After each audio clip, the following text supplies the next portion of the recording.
This morning feels so refreshing and energetic. You know why? We are all in the city of Kolkata. This morning I was able to go to Belur Mat and darshan of Swami Vivekananda.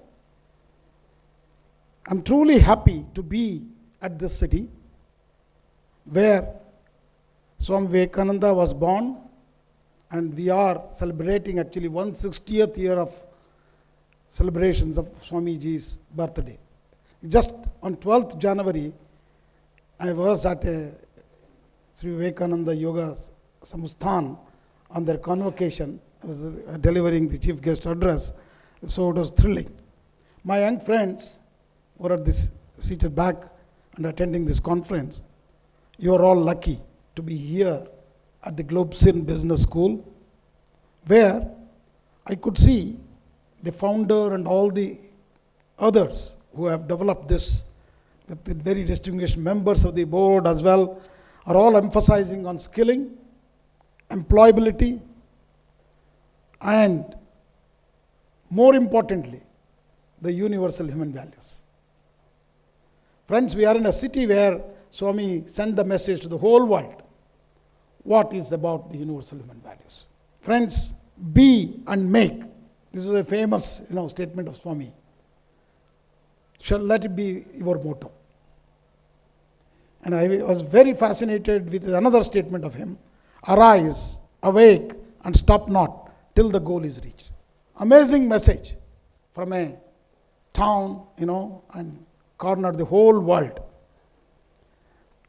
That is the slogan of Swami Vivekananda, which reverberates even after 160 years. Friends, we are actually sitting and discussing in this International Vision Seminar. You have heard Mr. Vikram Das Gupta talking about AI, embracing AI for humanity. That's the topic or the theme today.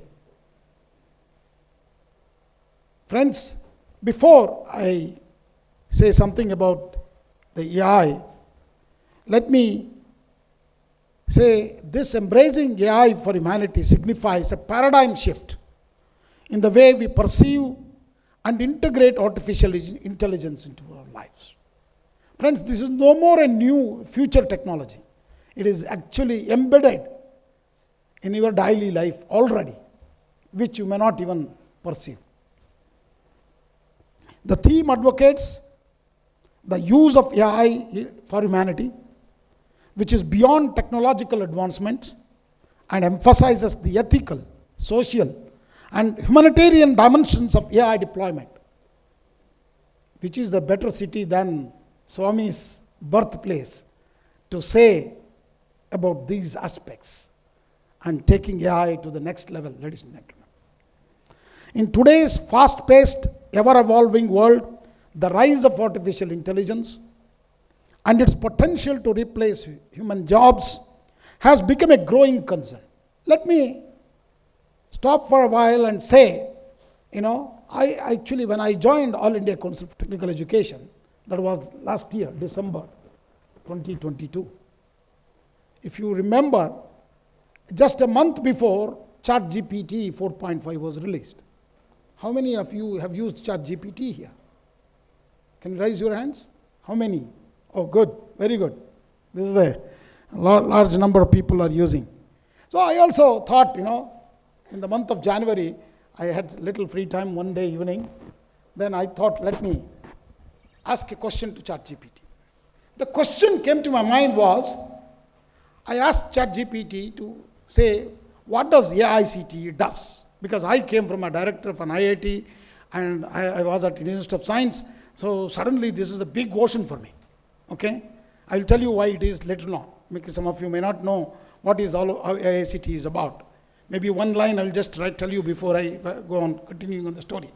All India Council for Technical Education was an advisory body established by the government of India in 1945. Okay? That was British government.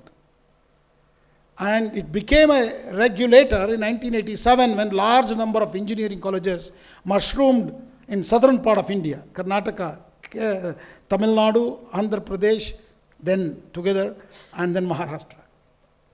Okay? To monitor the quality and set standards for technical education in the country. So let me come back to the story, what I was telling you. Then I asked this chat GPT threw away 15 pages on AICTE's work. I didn't have so much time to read every word of that. So then I thought, let me quiz this chat GPT. I said, write a poem about AICTE in 4 stanzas so that I can read very quickly, covering all its activity.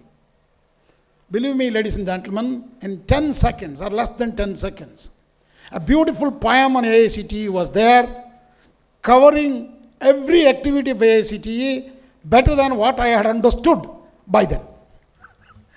So then I was not happy, as usual, human beings are not happy. Okay, I said, write this in Hindi. Another 3 seconds, ladies and gentlemen, the Hindi poem is there. All of you should try this, actually. Go and do that. Okay? Beautiful poem was there. Why I am telling you this story? That too in a AI for Humanity event. Friends, know that poet's job, we thought, comes by through genes. It cannot be an acquired skill. We are also in an institute which started on skilling. Okay? We thought that this is not a skill which can be acquired. It has to come through your genes. But this machine, mundane machine, which is not physically seen also, was able to capture that poet's job. Is it not scary? Then, I took a delegation on semiconductor to Taiwan very recently with 10 other vice chancellors. Then, they thought the Taiwanese were very enthusiastic to take our team to all including the TSMC, and which is world's best. Okay? Then, one institution, they had set up a exhibition for us, the student projects. And one student project caught my eye. What was that? He has developed a robot which was playing a guitar. Okay? But that is not really, I've seen that kind of projects, even AICT institution across the country, because they do through all these institute innovation councils, a lot of projects are displayed. But what this student has done differently, ladies and gentlemen, was he had used the AI tool, particularly generative AI, what Vikram Das Gupta was highlighting, compose the music as well. That means this machine now, the robot, composes a music, plays that music. Again, imagine a musician role. We always thought that could not be, you cannot learn music just like that. Okay? It has to come through your genes. That means this machine, so fast, and make that happen.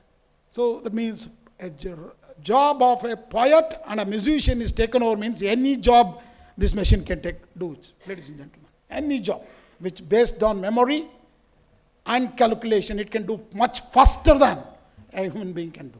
So you don't need to be scared. Let me tell you. Why? Because this is a tool which is developed by the mankind for the benefit of mankind. And we are on top of this. We have to be on top of this. But how do we use this is a very critical aspect. That is for the good of human beings. Okay? So ethical use of AI is going to be the topic for the future.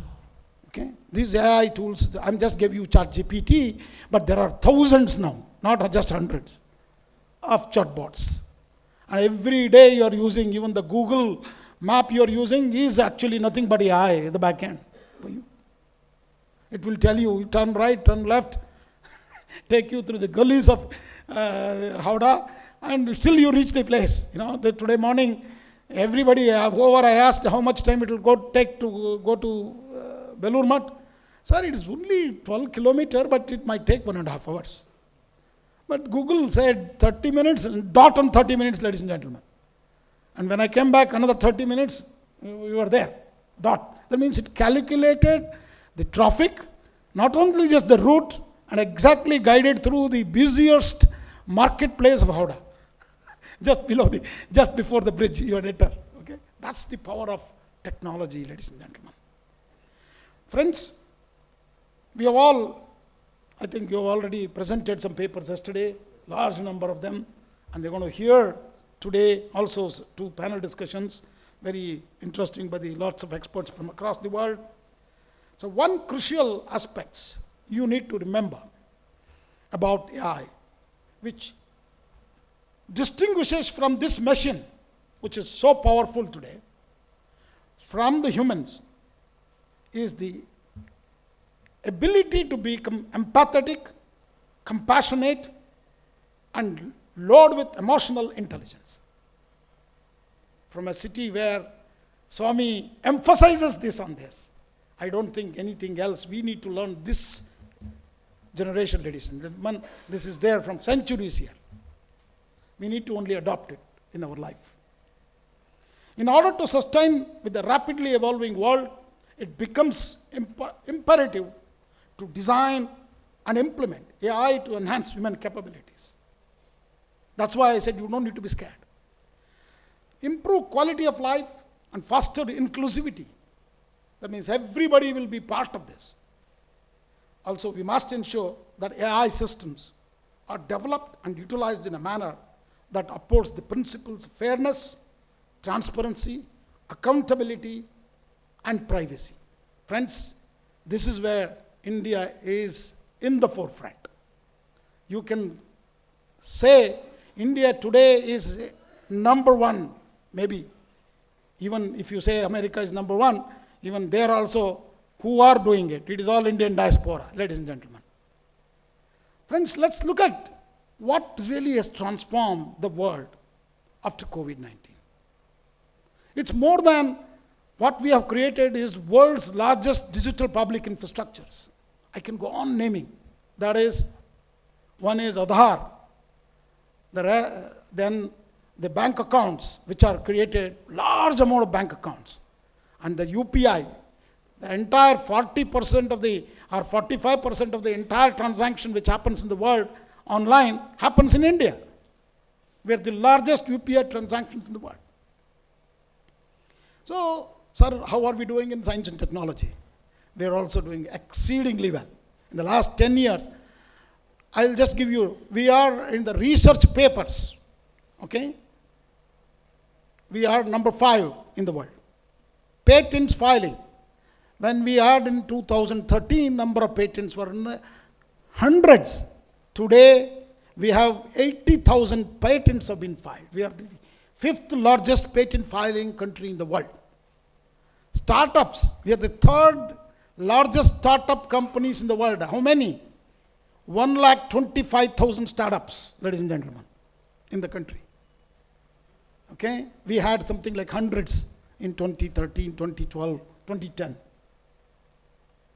Among these startups, are they simply starting and failing? I think, don't hesitate. You need to fail. When you fail only, you will be successful. Don't be shy of failing. That's all I wanted to tell you today. So, out of this, 110 plus are unicorns, ladies and gentlemen. All are from India. And out of that, 25% of these unicorns, okay, have generated their money from abroad. Okay? That is close to the total amount of generated capital was $500 billion. Out of that, 25% has come from other countries. That means it's not from India alone. But we have a big market potential, ladies and gentlemen, largest population in the world, 1.4 billion. So let me also talk about, there are 2 aspects in education. One is we are focusing now through national education policy, research and innovation. Another one is the skilling. We are the first, I think you might have seen the vision of the government. We have Ministry of Skill Development and Entrepreneurship and Ministry of Education, which is renamed after National Education Policy 2020. This research and innovation is a very key aspect in every institution or every education, starting from even, I say, school children. We need to inquire, ask questions. So the thin line between science and engineering is reducing, ladies and gentlemen. There is nothing much difference between science and engineering today. Both ask same questions, both try to solve the same problems for the humanity. Okay? So let me give you a story of IITs. Okay, he was a director of an IIT. This Indian Institute of Technology started in 1951, starting from Kharagpur in your state. Up to 2000 or to 1998, there were only six IITs. 5 IITs, the ones which you all know. The sixth one started at IIT Guwahati in Guwahati city, 1994. All of them were basically elite engineering colleges. No concept of research and innovation until 2003. I can tell you, there is a current science paper you should read, which showed clearly the number of publications done by Indian scientists and researchers. All by then, you had after Guwahati, Roorkee, and then BHU turned into IITs. 8 IITs were there. All 8 IITs put together, number of publications was much less than one Indian Institute of Science.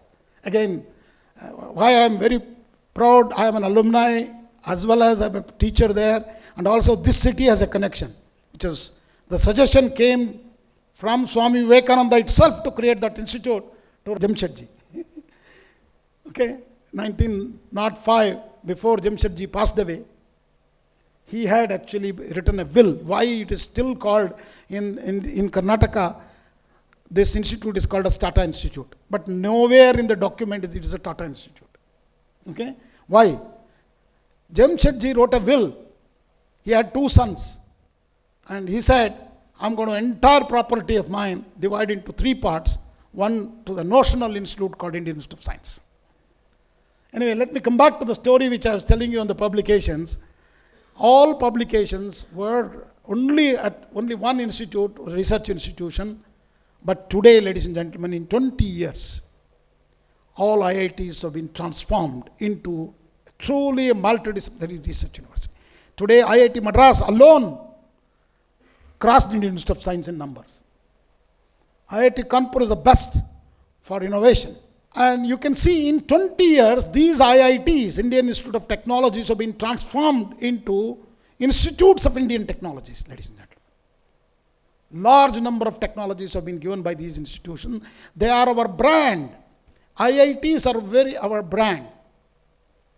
Why I say that? American Parliament, just 2-3 days or 4 days back, adopted the contributions of Indian IITs alumni to America. Because America today is so strong in technology or AI or telecommunication is all because of the contributions of Indian diaspora, ladies and gentlemen. But I am heading an institution called All India Council for Technical Education, which has how many institutions with us? Anybody can take a guess? Close to about 8,000. Out of that, 3,500 are engineering institutions. Another 3,500 diploma colleges. Hope, this is where the hope is there, ladies and gentlemen. Why I am saying is, these are the people who graduate from these AICTE approved institutions are actually making India big, India great. I'll give you the numbers, then only you can clap bigger. Today we graduate 1.2 million engineers. Don't need to worry about the quality. They are very quality engineers. Otherwise, you would not have been able to place Chandrayaan and Aditya L1 into the space and right on spot and right on dot. No other country was able to even think of. And the majority of them are girls who are working for ISRO today.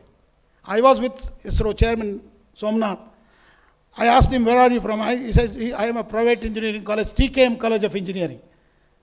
Okay? Well, that means you ask in this hall also, who are all engineers, where are they from?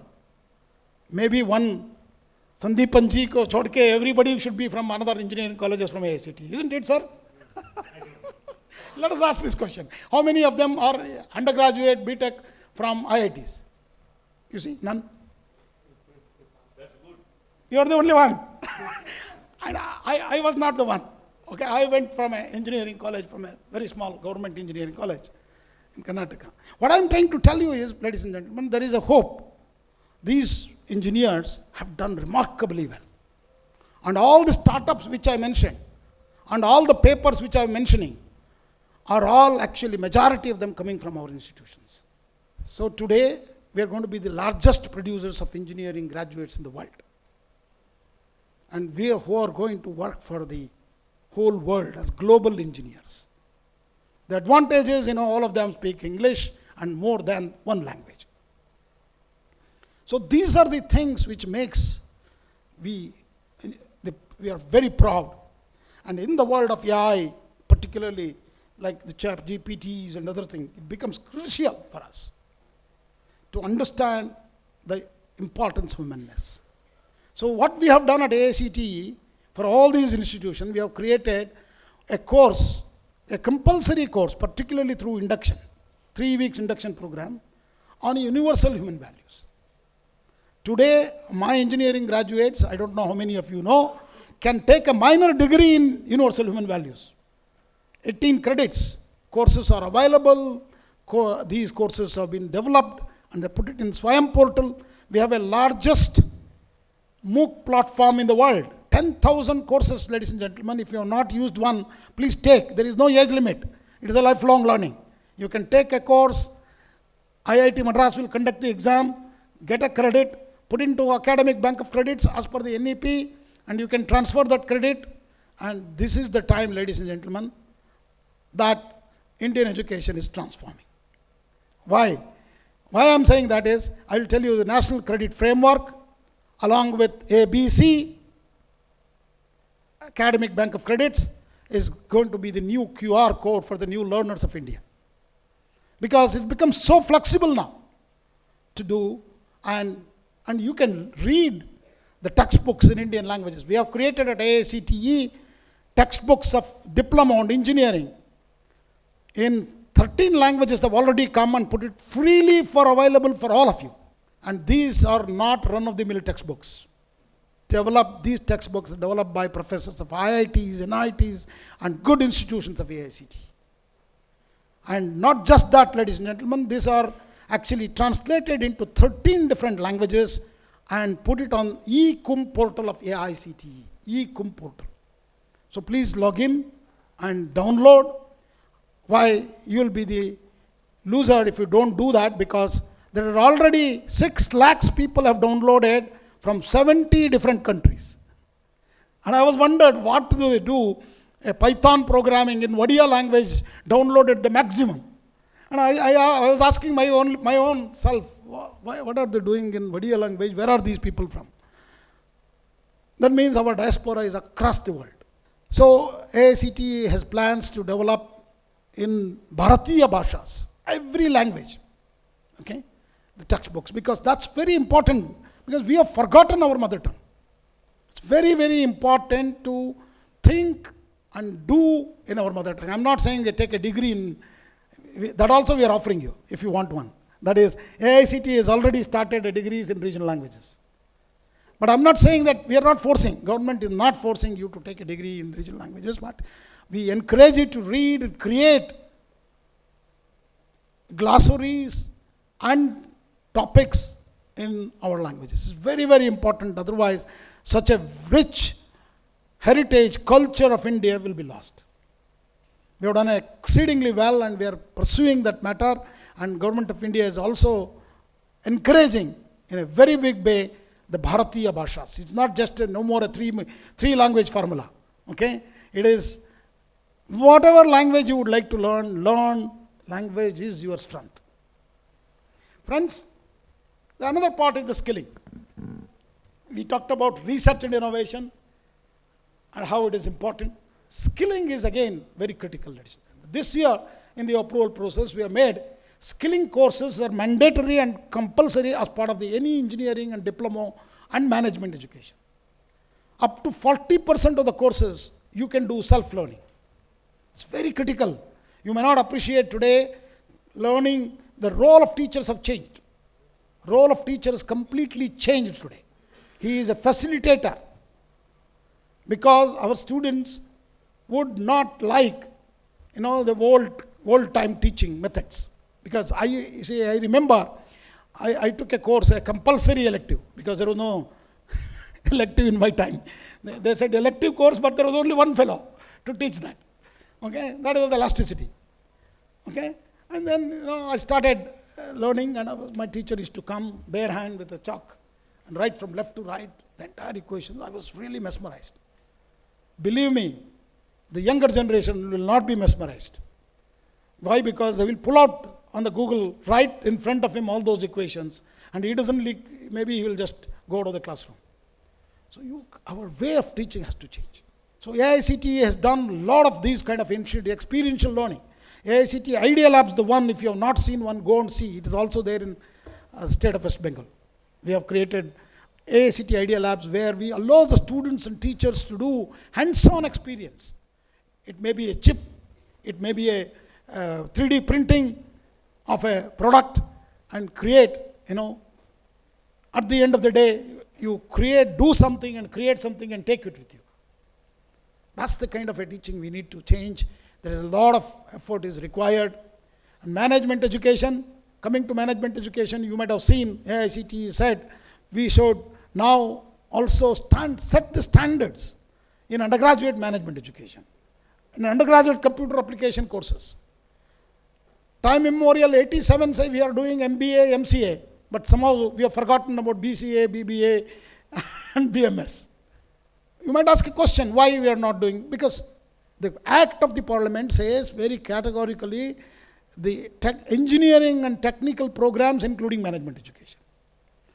And has it not changed? You have to ask a question. The quality has not changed in engineering education in the country? Today it is well sought after, ladies and gentlemen. Why? Because there are quality initiatives have been taken. When we want to generate such large number of graduates, there must be a quality parameters has to be there, which emphasizes, and NEP gives us lots more flexibility for us to implement this. So that's one of the reasons we thought, undergraduate management education also come into the fold of quality. Every institution actually should make an effort to do that. For young people, I would like to say, it's a generation. Friends, please note, you have to embrace, change, and adopt, which is very, very critical today. Change and adopt is so fast happening with the technological advancement in our society, which becomes very imperative to understand the changes, what is happening. But that is not enough, ladies and gentlemen. What I am more worried about is, I'm not so much worried about AI taking the jobs. But what I am worried about is our young people becoming machines. They don't even look at it. When somebody visits your home, they are busy on their phone. They don't even say hello to the people who have come. I think this has to change, ladies and gentlemen. This is what we have to bring in, that is human values, and integrate them with the new emerging technologies. And I think I'm very happy to see the topic today, AI for humanity. Embracing AI, it means that we should collectively work for the betterment of the society by creating AI systems that prioritize the well-being and empowerment of individuals. In the last handbook which we brought out, we have made the social and emotional well-being as no more a desirable parameter. It is going to be an essential parameter. And we are saying now all the institutions has to establish a center of wellness in our institutions. Please create one center of wellness. Put a faculty there. Allow them to talk. And there is some new apps have been developed now. Okay? The new apps are also given in that handbook details. So you look at that, that will replace this Facebook. What happens is when Facebook, the 2 minutes videos which comes in the Facebook are the dangerous ones for you. Why? Because it flips your mind continuously. Okay? And you change from one topic to the other topic to other topic. You are not concentrating on anything. That's the dangerous thing for us. So there are some tools now to correct that back. So maybe you please look at those and know new things we need to develop. So I hope this theme of the 8th International Vision Seminar encourages us to explore how AI can be forced for positive societal change. In the era of rapid technological advancement, and our vision must be intertwined with the responsible and ethical deployment of emerging technologies, including artificial intelligence, biotechnology. It doesn't end with only AI, I'm telling you. There are so many technologies which are going to be really impinging on this aspect of human values. That is biotechnology. And clean energy as well. Okay, you might have seen very recently, the Chinese have brought out, you don't need to even replace a battery for 50 years. I hope that is true. So, kind of technologies which are coming in. So, we need to all be careful as a custodians of the progress in our nation. We bear the responsibility to harness these innovations for the betterment of humanity while safeguarding against the potential risks and ethical dilemmas. This is going to be the focus of our research in the next years to come. Embracing AI for humanity encapsulates the idea of utilizing AI to enhance the benefit of human life across various domains. It involves leveraging technology to address pressing challenges, improve quality of life, and foster positive societal outcomes, while maintaining a strong commitment to ethical consideration and inclusivity. It requires a balanced approach, ladies and gentlemen, that combines innovation and responsibility to ensure widespread benefits of AI for all. So in the part of innovations, AICT is driving through Ministry of Education's innovation cell. We have close to about 7,600 innovation councils across the country. You should see the energy and enthusiasm of our young people putting up their projects for display. Mind-boggling. I have seen so many innovations that created these startups. And then today we have already taken a step to create AICT Angel Fund. 100 people have already come forward. If there is somebody in this hall also would like to join us, please join us. We will support the entrepreneurship who are going to the job creators. No more placement is going to work out. Why? Because in our time, I never heard about a term called placement. But today, many institutions claim about placements. I have 80%, 85%, but at the same time, others are saying there is no jobs. Okay? I don't know, this is a dichotomy, but anyway, we need to create job creators, not job seekers. I think this is the time. So that's where, all hackathons are happening. So Smart India Hackathon is organized by IICTE. India-Singapore Hackathon is organized by IICTE. Okay, we also did a UNESCO Hackathon bringing 200 kids from Africa to here. So we need to grow together. We need to be successful together. That's what our Honourable Prime Minister did. When COVID was, how much of vaccine we have given to other world? 100 countries have received our vaccine, ladies and gentlemen. And our vaccination is the maximum number. What is that brought? It brought a fantastic goodwill. Today, more than, whole world recognizes contribution of India. One difficulty when you gave. So giving is very important. Giving is very important. That's the universal human value. So you need to give. Friends, note this. 17th century belonged to Netherlands when they started sailing to look for new countries across the world through the ocean. It is not that India did not know those countries. We were going only by foot, but sailing started with Netherlands leading. 18th century belonged to British. 19th century after the World War II belonged to America. After COVID, it is India's time, ladies and gentlemen. Vikasit Bharat at 2047 of our Honourable Prime Minister is no more a dream. It's going to be reality. So all of you need to jump in. All of you need to jump in, contribute yourself. And Honourable Prime Minister on December 11th given a clarion call to all of you to log in and give your ideas. Small ideas on their portal on eGov and do the things. And we will be great again.